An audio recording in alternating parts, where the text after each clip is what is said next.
공부하고 있습니다. 왕조들의 역사를 공부를 하다 보면 이스라엘의 북이스라엘의 백성들이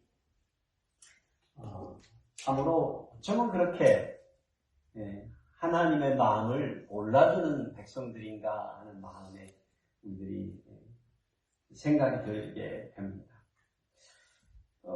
제가 이 오늘의 설교 키워드를 왕조라는 단어 쓰지 않는다는데 이 단어로 골라봤는데요.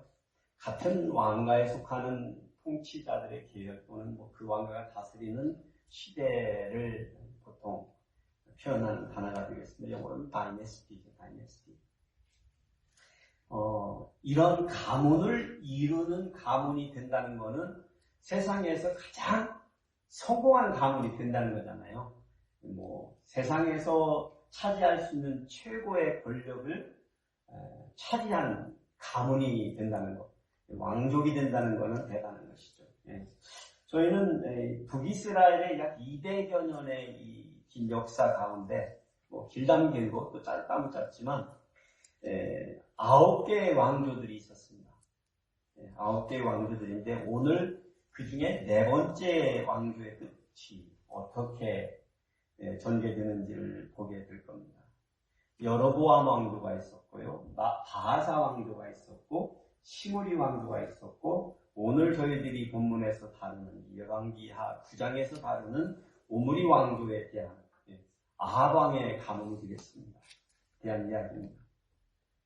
그 가문의 끝과 또 다른 왕조의 시작이 어떻게 되는지를 결론부터 말씀드리면 이 모든 역사의 주권자 되시는 이가 바로 하나님이시다라는 것을 왕조의 시작과 끝에 계시는 이라는 제목으로 설교 말씀을 나누기를 원합니다. 이러한 역사를 통해서 우리가 배우는 것은 우리의 가정과 우리의 기업과 또 우리가 살고 있는 이 땅, 이 나라 가운데에서도 여전히 주권자 되시는 이는 하나님이심을 우리가 오늘 함께 인정하고 받아들이고 고백할 수 있는 시간이 되었으면 합니다. 이것은 우리가 날마다 매일 우리가 사는 하루하루의 삶에서 드려야 되는 마땅한 고백이라고 저는 생각합니다. 크게는 나라, 어떤 가문 왕조를 저희들이 얘기를 하고 있지만 이런 이야기들이 나와는 상관이 없다라고도 생각이 드실 수 있지만 사실은 그렇지가 않습니다. 한 나라와 한 왕조의 역사도 마찬가지로 한 기업의 역사도 아니면 한 신앙 공동체의 역사도 한 가정의 역사도 사실은 그 가운데 계신 참주권자가 누구신가를 어떻게 그 백성들이 인정하느냐에 따라서 그 역사가 흘러감을 오늘 본문을 통해서 우리는 배우길 원하는 것입니다. 저희들이 교독할 말씀은 9장 6절에서 10절로 짤막한 교독문이 되겠습니다. 오늘은 그냥 간단하게 왼쪽 오른쪽으로 나누어서 교독을 하시겠습니다. 여러분이 앉아 계신 곳에서 먼저 왼쪽 드시는 분들이 읽으시고 그 다음이 오른쪽에 읽으시겠습니다. 시작. 예후가 일어나 집으로 들어가니 청년이 그의 머리에 기름을 부으며 그에게 이르되 이스라엘 하나님 여호와의 말씀이 내가 내게 기름을 부어 여호와의 백성 곧 이스라엘의 왕으로 삼으니 너는 내 주 아합의 집을 치라. 내가 나의 종 곧 선지자들의 피와 여호와의 종들의 피를 이세벨에게 갚아 주리라. 아합의 온 집이 멸망하리니 이스라엘 총의 매인자나 노인자나 아합에게 속한 모든 남자는 다 멸절하되 아합의 집을 느밧의 아들 여로보암의 집과 같게 하며 또 아히야의 아들 바하사의 집과 같게 할지라. 다 같이 읽으시겠습니다. 이스라엘 지방에서 별이 이세벨을 먹으리니 그를 장사할 사람이 없으리라 하시느니라 하고 곧 문을 열고 도망하니라.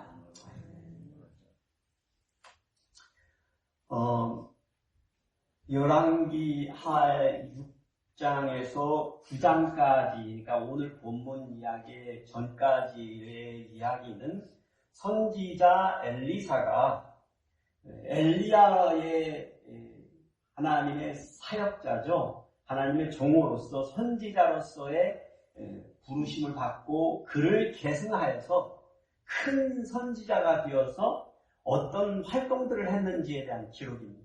그 부분을 건너뛴 거예요, 저희가.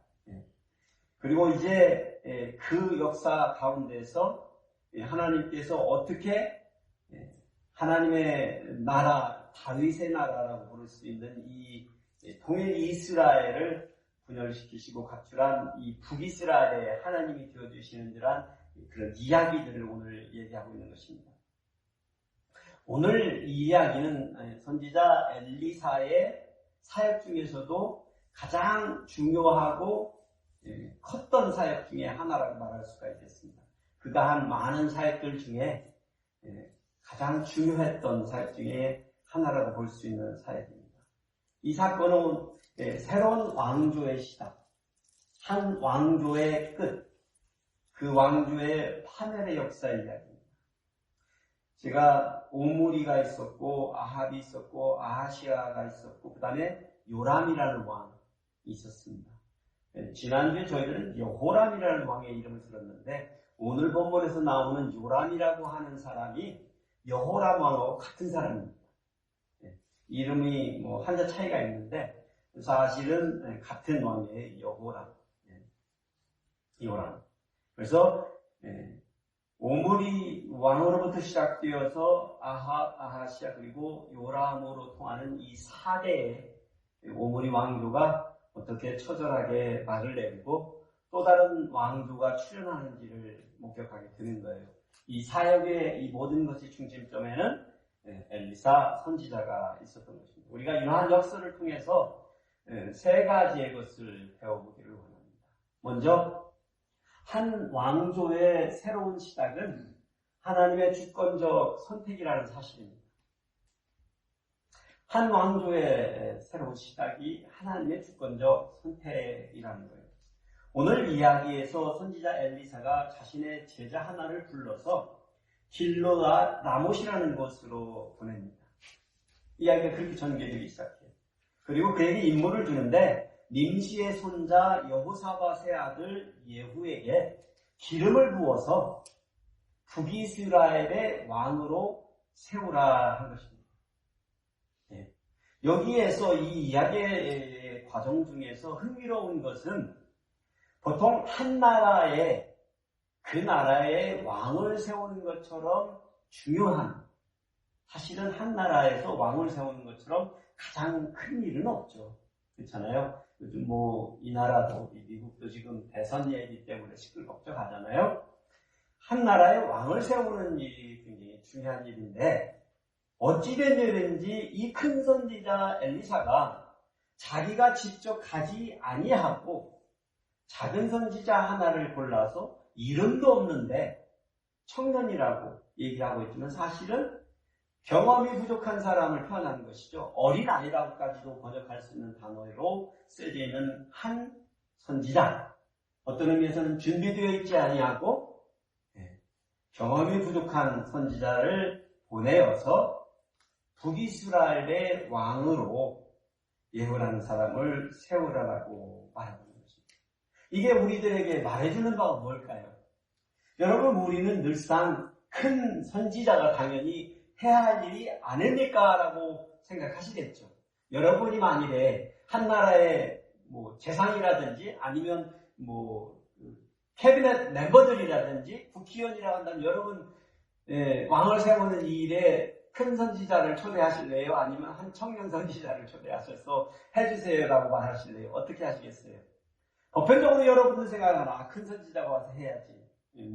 교회에서도 봐도 제가 와보니 그렇더라고요. 뭐든지 기도라도 하려면 목사님이 와주세요라고 참으로 참 겸손하고 감사한 마음이죠. 목사를 늘상 불러주시니까. 그런데 정말 필요한 일일까요? 저는 여기 이 장면을 보면서 이처럼 크고 위대한 일을 행함에 있어서 엘리사 선지자가 빠지는 이유가 뭘까 하는 생각을 좀 해봤어요. 왜 자기가 나서지 아니하고 그냥 청년 한 선지자를 보냈을까요? 저는 이것이 말해주는 바가 있다는 거예요. 선지자를 통해서 선포되어지는 무엇이 그 선지자보다 더 중요하다는 거예요. 하나님의 말씀, 하나님의 뜻이 더 중요하다는 거예요.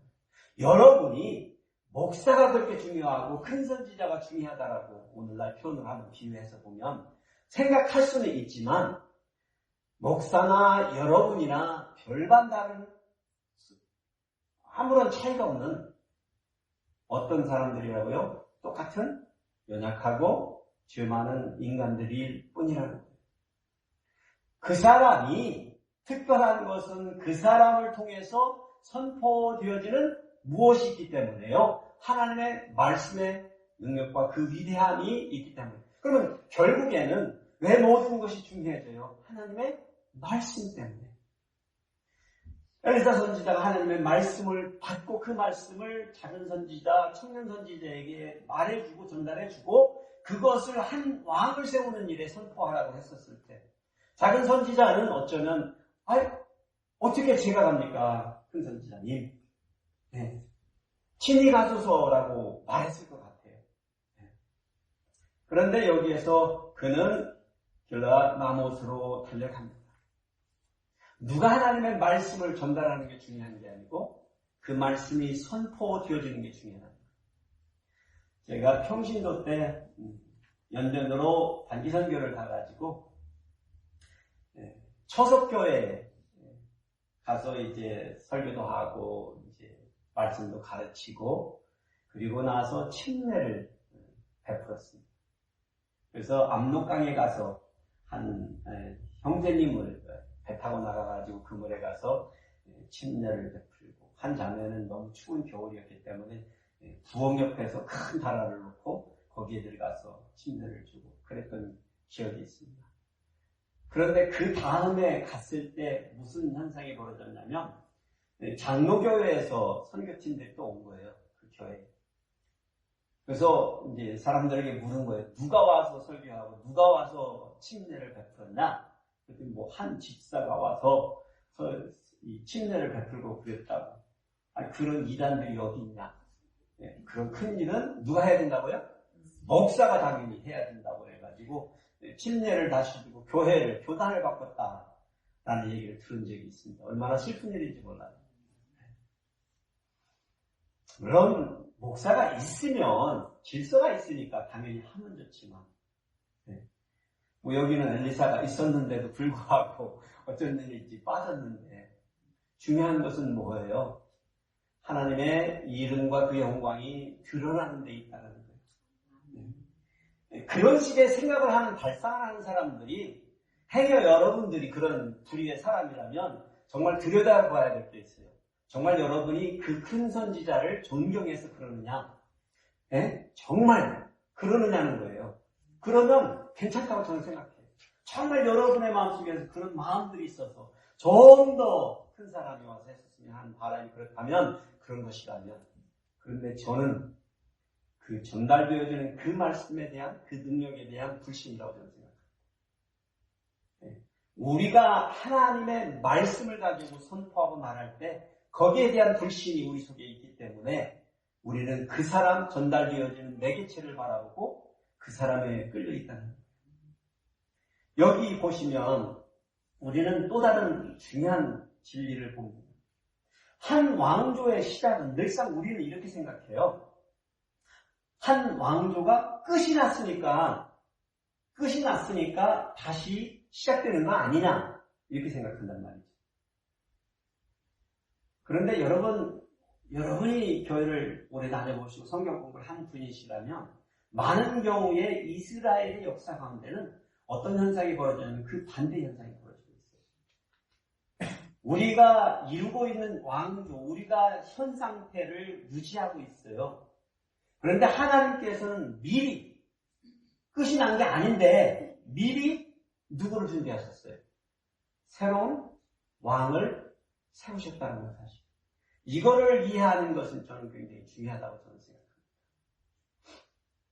왜 인간 역사가 하나님의 주권적 선택이라고요? 하나님이 이미 어떤 일이 벌어지기 전에 그 역사 가운데 자신의 섭리를 드러내고 계시기 때문입니다. 여기에서도 북이스라엘의 왕은 눈 시퍼렇게 뜨고 살아있습니다. 통치하고 있습니다. 다스리고 있습니다. 그런데 오늘 길앗 아못의 한 골방으로 이 청년 선지자를 보낸 거예요. 그래서 그가 예후에게 달려가서 그를 골방으로 끌고 가가지고 그의 머리에 기름을 붓고 이렇게 선포했습니다. 이스라엘 하나님 여호와의 말씀이. 누가요? 엘리사 선지자가 말했다고 말했나요? 아니죠. 누가 말씀하셨어요? 이스라엘 하나님 여호와의 말씀이 내가 내게 기름을 부어 여호와의 백성 곧 이스라엘의 왕으로 삼노니. 이렇게 해서 예후가 갑자기 골방에서 북이스라엘의 왕으로 기름 부음을 받았다는 거예요. 아니 이것을 누가 본 사람이나 있어요? 단둘이 들어가서 골방에서 그런 거잖아요. 우리는 여기서 하나님의 말씀이 영향 있는 사람들에 의해서 전해지는 것이 아니라 그 말씀 자체가 가지고 있는 주권에 의해서 중요해진다는 것을 배우면서 하나님의 말씀이 직접 예후에게 선포한 청년 선지자나 그것을 명령한 엘리사나 선지자나 거기에 있는 능력이 아니라 그 출처되시는 하나님께 있다는 사실을 기억해야 한다는 것입니다. 엘리사 선지자가 자신의 제자에게 예후를 기름 부어 세울 때 선포하도록 한 그 말씀의 내용 자체가 중요합니다. 그래서 여기에서 시작부터가 이스라엘 여호와의 말씀이 God of Israel says 이렇게 시작됩니다. 선포된 것입니다. 이 엄청난 사건이 하나님의 말씀에 의해서 주권에 의해서 비롯되었다는 것을 알 수 있습니다. 이 주권적 선택은 요람 왕이 아직도 여호람 왕이 아직도 여전히 건재하게 역사의 왕이 되어져 있는 이 시대에 다른 왕조가 시작이 되고 있다는 사실입니다. 늘상 우리는 뭔 일이 끝나면 그걸 준비하려고 하는 생각을 하는데 그러면 늘상 우리는 어떻게 가는 거예요? 그 시대를 뒤따라갈 뿐이죠. 그렇죠? 우리는 늘상 무슨 일이 벌어지면 무엇을 하려고 드는데 하나님의 역사는 사실은 먼저 흘러가고 있다는 거예요. 우리 인간 역사보다. 그래서 전에 한번 제가 말씀을 드린 적이 있는 것 같아요. 우리는 변화를 겪고 살 것인지 우리는 변화를 겪고 살 것인지 아니면 변화를 만들며 살 것인지에 대한 선택을 늘상 해야 한다는 거예요. 하나님의 말씀 가운데서 우리에게 주시는 비전과 우리에게 주시는 그 뜻이 있는데 그것은 이미 이루어진 것이 아니라는 거예요. 이 예후라는 사람이 어느 날 갑자기 기름을 받고 왕이 되었지만 그가 왕이 되었습니까? 왕이 되었나요? 아니죠. 아니죠. 그래서 우리는 이 첫 번째 말씀의 부분에 있어서 우리가 이 영적 원리를 이해하고 깨달아야 됩니다. 하나님의 주권을 인정한다는 것이 무엇인지 하나님의 자신에게 주신 그 소명을 받아들인다는 것이 진정한 그 의미가 무엇인지를 깨닫게 되는 것입니다. 오늘 저희들이 우리가 가지고 있는 이 위치가 그래서 어떤 의미에서는 별로 그렇게 중요하지 않다는 거예요. 내가 뭐 하는 사람이다라는 어떤 타이틀이나 이 위치가 별 중요하지 않다는 겁니다. 자이든 타이든 어떤 변화가 왔을 때 우리가 깨달아야 되는 것은 이 주어진 나에게 주어진 오늘의 이 모든 상황이 과연 하나님의 주권 가운데 있는 것인지를 알고 있냐는 거예요. 네? 이것을 우리가 받아들일 수 있냐는 거예요. 이걸 인정할 수 있냐는 거예요. 네? 그것이 우리가 우리 삶과 우리가 하려고 하는 그 일 가운데에서 진정한 평강을 누릴 수 있는 길입니다.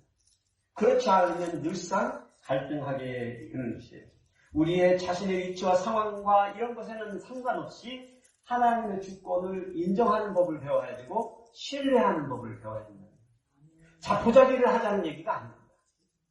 이렇게 된 데에는 하나님의 섭리가 있음을 우리가 고백할 수도 있어요.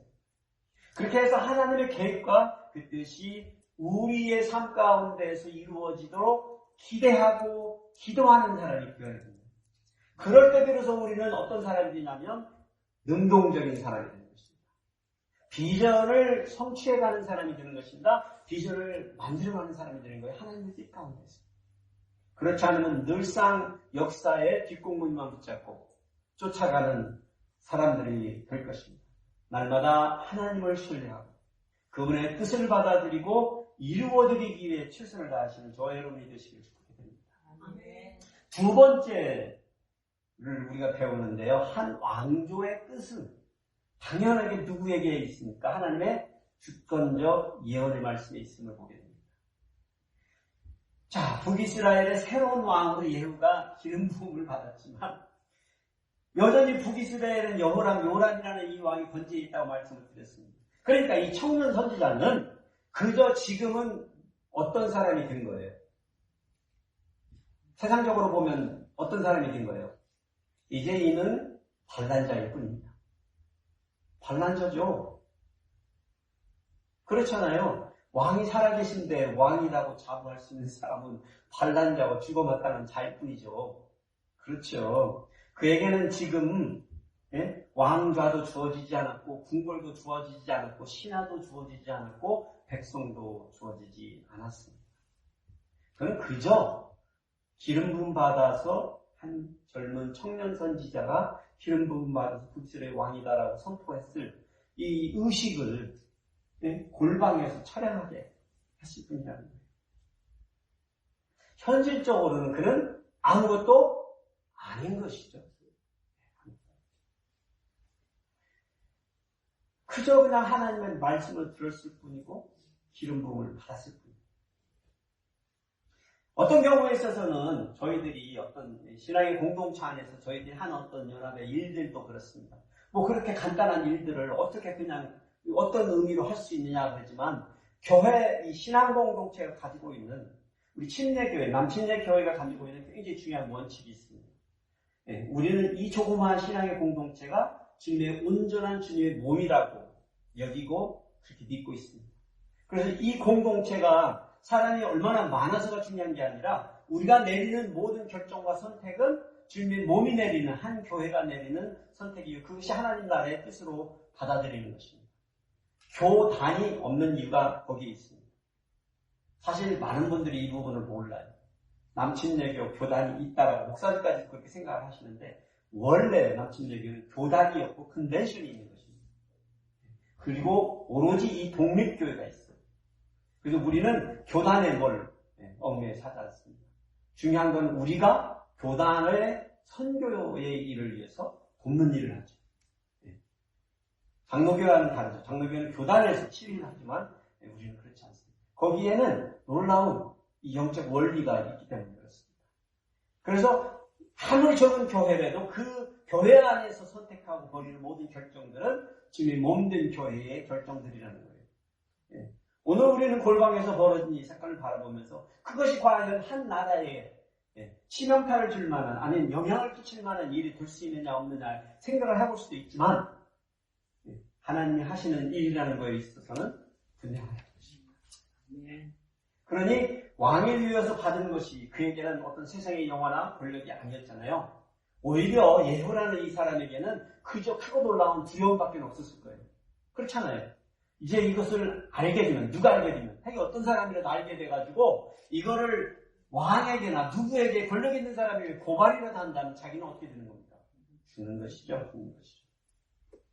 그래서 예후는 이제 기름 부음 받아서 자신의 정체성을, 새로운 정체성을 알게는 됐지만 그에게는 해야 할 일이 남아요. 누구나에게도 마찬가지겠죠. 하나님께서 주시는 그 비전이 있고 그 비전 따라 살아야 되는 그 사명이 주어집니다. 그래서 그가 방에서 나오니까 그 주위에 같이 있었던 예후의 신복들이 같이 있었던 사람이 그 청년 선지자가 몰골이 어땠는지는 몰라도 그 미친 녀석이 무슨 말을 했냐고 물어본 거예요. 이 말투가 이해가 되시죠? 그 미친 녀석이 어떤 놈이 정년이 와가지고 다급하게 예후를 한쪽으로 끌고 와가지고 막 하는데 보이는 것 자체가 다른 사람들이 보기에 이거는 뭔 놈이지? 어떤 놈이지? 그러니까 아무것도 아닌 것이 와서 그렇게 한 거잖아요. 이 사람들 눈에는. 이 예후가 자초지종을 얘기를 해줍니다. 그러니까 그들이 자기들의 옷을 급히 가져다가 손돌 위에 깔고 예후의 밑에 깔고 나서 나팔을 부르며 예후는 왕이다라고 선포했습니다. 이것은 오로지 예후를 따르던 사람들이 한 일이에요. 그러니까 이제 적어도 예후는 자기를 따르는 사람들에게 인정을 받은 것이죠. 하지만 여전히 그런 진정한 왕은 아직은 되지 못한 것입니다. 사실 이러한 예가 다윗의 인생도 똑같은 인생이었습니다. 이제 예후가 앞으로 해야 할 일은 결코 작은 일이 아닙니다. 하나님의 명령을 따라서 한 왕조의 끝을 가져와야 하는 일이 남았습니다. 예? 아합의 집안의 죄를 청산하는 일이 남았어요. 여기에 이렇게 하나님께서 주신 사명이 나와 있습니다. 너는 내 주 아합의 집을 치라. 내가 나의 종 곧 선지자들의 피와 여호와의 종들의 피를 이세벨에게 갚아주리라. 아합과 이세벨이 행한 일들을 여러분이 늘상 교회에서 배웠고 알고 계시리라고 제가 기대하면서 이 말씀에 대해서 그렇게 많이 설명을 안 드리겠습니다.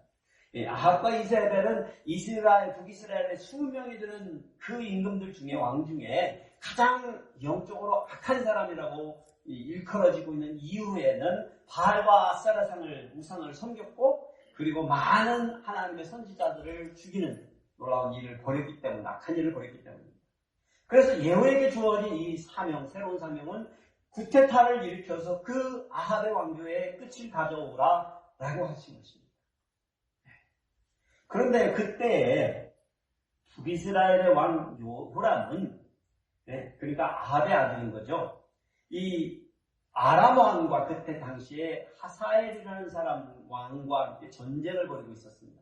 그러니까 이때 당시에 아람과 북이스라엘이 전쟁을 하던 중에 요람 왕이 다쳤던 거예요. 다쳤어요. 그래서 이스르엘이라는 곳에 사마리아 이쪽에 평야 지역에 있는 곳에서 치료 중이었습니다. 그러니까 예후가 그를 이제 찾아갔을 때, 예후가 장군인데, 갑자기 왕인 쪽에 찾아오니까 뭔가가 미신쩍잖아요. 그러니까 자꾸 해서 이제 메신저를 보내가지고, 예후야, 평안하냐라고 묻는데, 사실 이게 무슨 말이냐면, Have you come in peace? 라는 영어로 번역이 되면 이 말이 좀 의미가 바로 되실 거예요. 너 평화를 위해서 왔느냐라는 질문을 하는 거예요. 야, 너 싸우러 왔느냐? 평화를 위해서 왔느냐라고 질문하는 거예요. 그래서 이렇게 파수꾼을 계속 보내가지고 알아보는데 파수꾼들이 가는 쪽쪽 예후의 편이 되어버립니다. 배신한 거죠, 왕을. 그래서 예후의 군대에 합류하는 일이 벌어져요. 결국 예후와 그 군대들이 여호람 왕 앞까지 온 거예요. 그리고 왕이 예후야 평안하냐 다시 똑같은 질문합니다. Have you come in peace? 그러니까 예후가 이렇게 했던 얘기합니다. 네 어머니 이세벨의 음행과 술수가 이렇게 많으니 어찌 평안이 있으랴. 이거는 한 신하가 한 왕에게 해서는 아니 되는 말이죠. 그러니까 요람 왕은 그 말을 듣자마자 이 예후라는 사람이 구테타를 일으켰구나 그렇게 해서 온 것인가를 깨닫고 남왕국 왕이 마침 그때 당시에 자기를 병문하와 있었어요. 아하시아. 그러니까 아하시아여 반역이도다 도망가라고 외치고 자기도 도망가기 시작한 겁니다.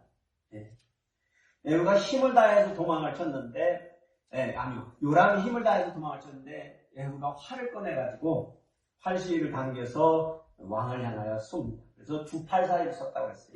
그러니까 그 화살이 지나가면서 그 염통을 꿰뚫고 지나갔다라고 오늘 본문에서 말하고 있습니다.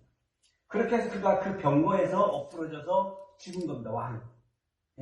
예후는 그 왕의 시체를 거두다가 이렇게 말한다. 던지면서 그 나봇의 밭에 던지면서 내가 어제 나봇의 피와 그의 아들들의 피를 분명히 보았노라. 이 토지에서 내게 갚으리라 하신 예언의 말씀대로 그렇게 됐음을 선포합니다. 지금 예후가 한 왕주 요람 왕을 죽이는 일이 누구의 뜻이라고요? 예후 장군이 왕이 되고 싶어서 지금 하고 있나요? 아니죠. 누구의 말씀을 성취해 드리기 위해서 하고 있나요? 하나님의 예언의 말씀입니다. 이게 놀랍고 무서운 일인 것이죠. 그렇죠? 그가 하고 있는 이 모든 일은 하나님의 주권적 예언의 말씀을 성취하고자 했다. 그러면 지난주에도 제가 말씀을 드렸지만 아합과 이세벨의 집안에 대한 심판의 메시지는 언제 선포되었죠? 이미 전에. 이미 아합과 이세벨에게 엘리야 선지자를 통해서 이미 선포되었던 말씀이라는 것을 지난주에도 제가 다뤘습니다. 그런데 다시금 반복되어서 여기 엘리사 선지자를 통해서 누구에게 전해졌어요? 예후에게 전해지고 이 일을 누가 성취한 거예요? 예후가 성취하고 있다는 것입니다. 네. 그렇게 해서 유다왕 아하시아도 그 길로 도망가 버린 거예요. 병문안가가 큰일을 당한 거죠. 그러니까 예후의 군대가 쫓아가서 그를 무기토까지 도망갔는데 쫓아가서 잡아서 죽였습니다. 이스라엘의 모든 역사를 통해서 북이스라엘과 남유다, 그러니까 남북의 두 왕이 한날 동시에 죽은 역사는 여기가 처음이에요. 그리고 마지막. 이게 얼마나 엄청난 사건인 거예요. 그러니까 생각을 해보세요. 지금 남과 북에 각각의 왕들이 있는데, 예? 두 수장들이, 왕들이 같은 날 죽어버렸다니까요. 예후의 칼날 아래 있어요. 이렇게 해서 북이스라엘의 왕조가 끝이 나는 것을 보게 되고 남유다의 왕이 바뀔 수밖에 없는 상황이 되어버린 것입니다. 이 일이 한 사람의 반역자에 의해서 이루어진 일입니다. 이것이 하나님의 주권적 예언의 말씀의 성취라는 것이 우리가 깨달아야 합니다. 세상적으로만 본다면 불행하고 두렵고 떨리는 무서운 일이지만 이러한 일들이 벌어져야만이 하나님의 역사와 섭리가 드러난다는 것을 우리가 알아야 된다는 거예요.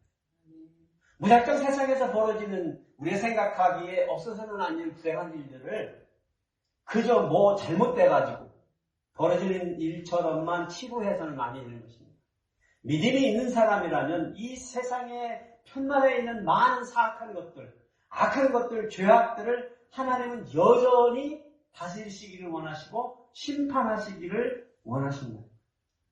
하나님은 용서하시는 하나님이시지만 여전히 그 죄에 대한 인과응보를 갚아주시기를 원하시고 우리가 살아가는 인간의 역사 속에서는 늘 그렇게 성취될 것이라는 것을 우리가 알아야 합니다. 하나님께서 그렇죠. 회개하는 자들을 용서해 주시죠. 그리고 우리가 벌인 그 죄값을 통해서 그렇다라고 해서 하나님의 나라에 들어오는 일을 막지는 않으시잖아요. 그렇죠? 믿음으로 그의 나라를 갈 수 있게 하는 이유도 거기에 있습니다. 인간의 역사는 흘러가고 있습니다. 이 놀라운 이야기를 우리가 보면서 우리에게는 큰 도전과 경고를 줍니다. 하나님의 말씀을 통해서 우리 성도들에게 주시는 그 사명과 명령이 얼마나 중요한지, 우리 인간 역사 가운데 드러나는 하나님의 예언의 말씀이 얼마나 두렵고 떨리는지를 알고서 하나님의 말씀이 우리들에게 다가올 때 결코 그것을 가볍게 여기지 말아야 된다는 거예요. 인간에게 향한 신뢰는 저버려도 하나님의 말씀에 대한 신뢰는 저버려서는 안 해야 된다는 거예요. 네? 인간 때문에 하나님의 말씀의 신뢰를 저버리는 무지한 자들이 되어서는 안 해야 되는 거예요. 저 사람이 저러니까 나는 이럴래. 안 된다니까요. 사람들에게는 그렇게 할 수 있어도 하나님의 말씀에 대해서는 그리하면 안 되는 거예요.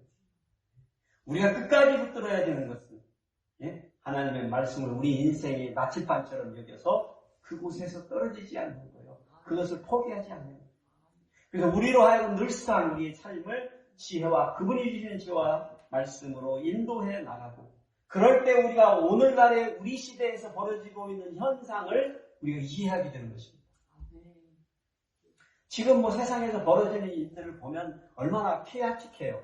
혼동스럽잖아요. 혼동스럽. 이런 적이 있었는가 싶을 정도로 혼동스럽습니다. 한나라의 왕들이라는 사람들이, 되고자 하는 사람들이 어떻게 저럴 수 있지라는 생각들을 갖게 되고 세상의 리더들이 어떻게 저럴 수 있지라는 생각이 들 만큼 세상의 지금 역사는 이상하게 흘러가고 있습니다. 그런데 하나님의 주권적 예언의 말씀의 성취라는 흐름에서 본다면 여러분 이해가 되실 것입니다. 그렇게 우리 하나님이 우리에게 말씀해 주셨잖아요. 하나님의 말씀의 뜻을 저버리고 사는 인간의 역사는 그렇게 무지 있어요? 무지요. 고삐 풀린 망아지들이 사는 세상이라는 거예요. 그것이 오늘날 우리가 이 두 번째 부분에서 배우게 되는 것입니다. 우리는 앞으로의 미래를 준비함에 있어서 늘 깨어서 하나님의 말씀을 붙들고 사는, 그래서 그 말씀해 주는 복을 누리게 사는 저와 여러분이 되시기를 축복해 드립니다. 세 번째는 한 왕조의 파멸은 하나님의 주권적 심판인 것도, 이것도 당연한 말씀인 것이잖아요. 북이스라엘의 역사 속에서 하나님의 심판은 한 나라의 왕조의 파멸로 나타나고 있습니다. 예후가 해야 할 일은 그저 그냥 한 왕을 죽이는 데가 끝이 아니에요. 그냥 왕 요람 왕 하나 죽이고 나면 끝인 것 같지만 그렇지 않다는 거예요. 지금 그에게 주어진 이 임무는요, 더욱더 큰 사명이 있죠. 아합의 온 집안이 멸하리니. 온 집안이에요. 온 집안. 이스라엘 지방에서 개들이 이 세대를 먹으리니 그를 장사할 사람이 없으리라는 말씀이 선포되었습니다. 예? 그야말로 아합의 온 집안, 그러니까 오므리 집안의, 오므리 왕조죠. 왕조의 온 집안의 멸문지와 한 왕조를 끝내버리는 일입니다. 이것은 그 집안에 관련된 모든 사람이 죽는 것을 의미합니다. 이 상상이나 합니까? 이런 엄청난 일이. 그런데 잘 아시다시피 이 세대를 통해서 북이스라엘의 바알과 아세라가 들어왔습니다. 우상이 들어온 거예요. 예후가 북이스라엘의 왕 여호람을 죽이고요, 이세벨을 찾아간 거예요. 그 순간 이세벨은 뭐하고 있었어요? 눈썹을 그리고 있었어요. 화장하고 있었어요. 머리를 꾸미고 창가에서 오는데 보니까 예후가 오고 있는 것이 보여요. 그러니까 그녀가 또 뭐라고 해요? 대뜸 이렇게 주인을 죽인 너 시므리여 평안하냐라고. 사실 이거는 문안 인사가 아니라 조롱하면서 한 얘기입니다. 시므리가 누구냐면 오므리 왕에게 죽임을 당한 사람인데, 이 사람이 그 이전 왕조 때 이스라엘의 왕자의 스스로 장군이었는데 오르고 왕이 된 거예요. 그래서 사마리아 궁궐에서 왕이 된 거예요. 그런데 그가 왕이 됐다는 소식을 변방에 나가 있던 오므리 장군이 들은 거예요. 그러니까 군대들이 그 사람은 왕감이 아닙니다. 제대로 정통 있는 왕이 아닙니다. 그래가지고 오므리 장군이 군대를 이끌고 사마리아 궁궐까지 쳐들어온 거예요. 와가지고 성을 둘러싸니까 이 시므리가 생각해보니까 길이 없어. 자기보다 오므리가 훨씬 더 센 거예요. 7일째 되는 날 궁궐에다 불을 지르고 스스로 목숨을 끊습니다. 그 이스라엘 역사 가운데서 가장 짧은 기간 동안 왕 노릇을 하고 왕조를 가지고 있었던 사람이 이 시므리예요. 그러니까 이세벨이 뭐라고 해요? 너는 그냥 고작 시므리다, 이렇게 말한 거예요. 욕한 거예요. 그러니까 지금 네가 부패를 일으켰지만 7일이나 가겠느냐라고 욕한 거예요. 이세벨도 참 강력한 여자예요. 아주 센 여자예요. 그러니까 예후가 그러죠. 야, 내 편이 될 자가 누구냐 너희들 중에라고 소리를 칩니다. 그러니까 내시가, 이세벨 옆에 있던 내시들이 그 말을 들으니까 딱 보니까 누가 힘이 됐어요? 예후가 힘이 더 센 거예요. 그러니까 이세벨을 잡아가지고 창밖으로 내던져버립니다. 던져도 땅에 떨어지니까 어떻게 되겠어요? 시체가 터지니까 피가 튀겨서 벽에 튀기고 그렇게 비참하게 죽었다는 것입니다. 이거를 열왕기하 저자는 리빗하게, 익스프레트하게 설명하고 기록하고 있다는 것이 여러분이 놀랍게 여겨야 되는 부분이죠. 이 심판의 과정을 저자는 일부러 very imagery를 크리에이트하면서 적어가고 있다는 거예요.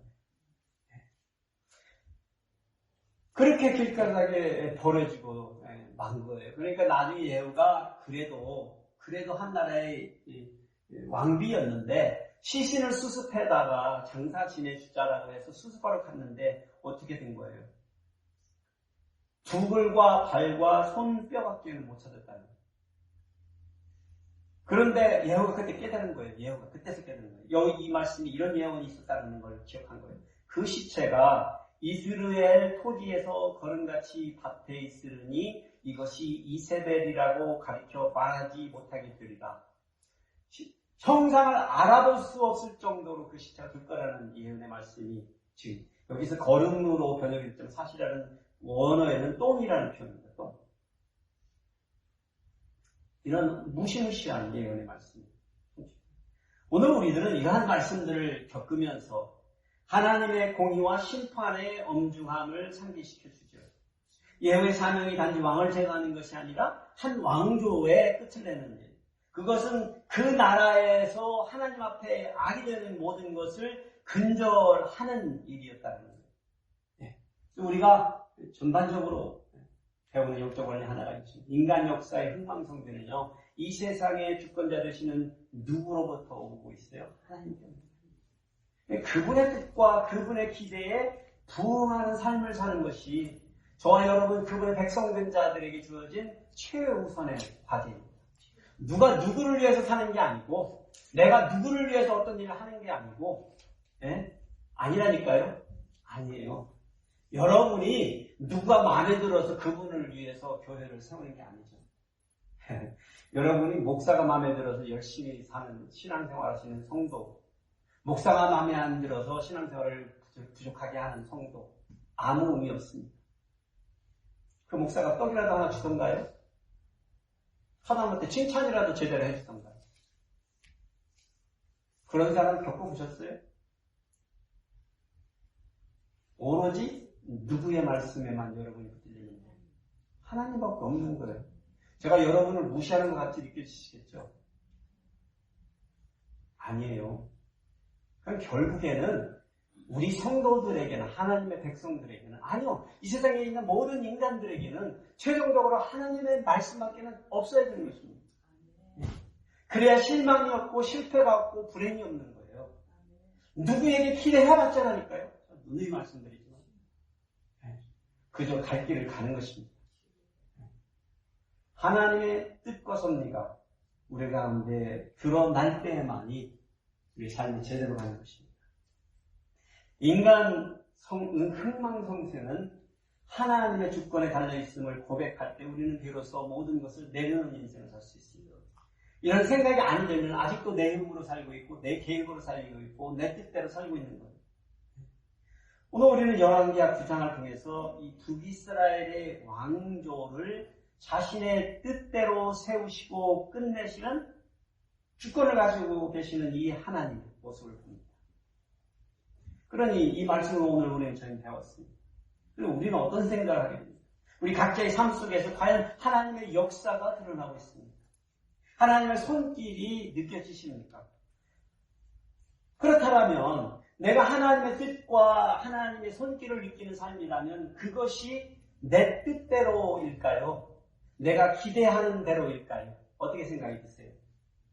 제가 말씀드리지만 만일에 하나님의 뜻이 여러분의 이 인생 가운데 이루어지고 있다면요, 여러분은 부담스러울 것입니다.